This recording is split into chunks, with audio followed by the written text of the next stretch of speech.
And we're here with head coach Lauren Dawson as we get set to start SCAC play this weekend at Southwestern. Coach, you're coming out of a bye week, which I'm sure has some pros and cons. How's practice been going in the week off, and what are some of the benefits from getting a bye at this point in the season? Sure. Number one thing with the bye, you always want to do two things. You want to get healthy and you want to fix things. And we've had a chance to do both.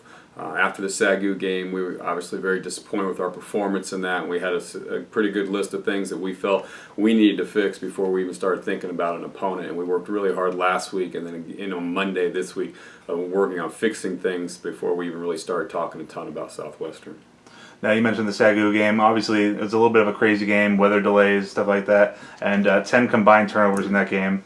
So how do you go about both limiting your own turnovers but also converting takeaways into more points? Right. Well, yeah, 5 takeaways is a great day. 5 turnovers is a terrible day, and we did both within the same night.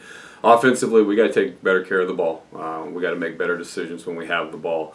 And we've worked hard on that. We've analyzed each one of those situations, what could have been done differently. As far as taking advantage of the 5 takeaways, the key there is to not give it back to them. I think the first 2 plays of the game are a prime example of how the whole game played out. We kick off, pin them deep. First play, they fumble, we get the ball. Next play, we throw a pick. We didn't take advantage of that great opportunity right there. And I think our offense has worked really hard in the last 8 practices to learn from that and make sure that doesn't continue. Now, one area where you really have been able to get consistent points is in the kicking game.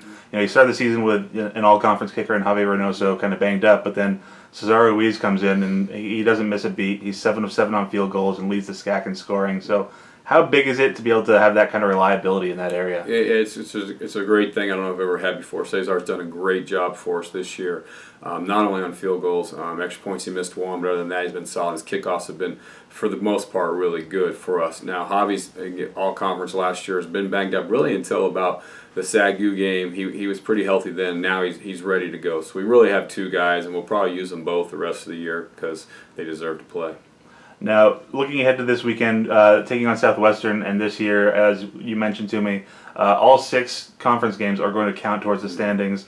As you take on the Pirates, they're only 1-3 right now, but they play a tough schedule with some ranked teams, and they played well, and they seem like a really improved team. What do you see from the Pirates as you get ready for them? Yeah, most definitely. You're on the mark, Jeff. 2 of the 3 losses have been to ranked teams. The 3rd loss was to a very good Wisconsin River Falls team up there in Wisconsin, so they had the travel issue they had to deal with.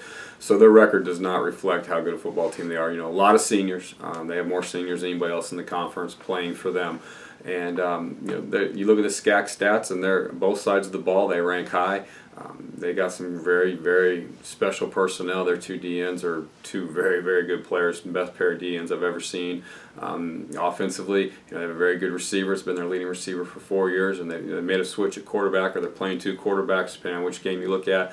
The young man, the number 6, has given him a little different advantage. He can run the ball, and 14 still throws the ball really well. So they're a very talented football team, very mature football team, and it'll be a great test for us to go down there and play well on Saturday.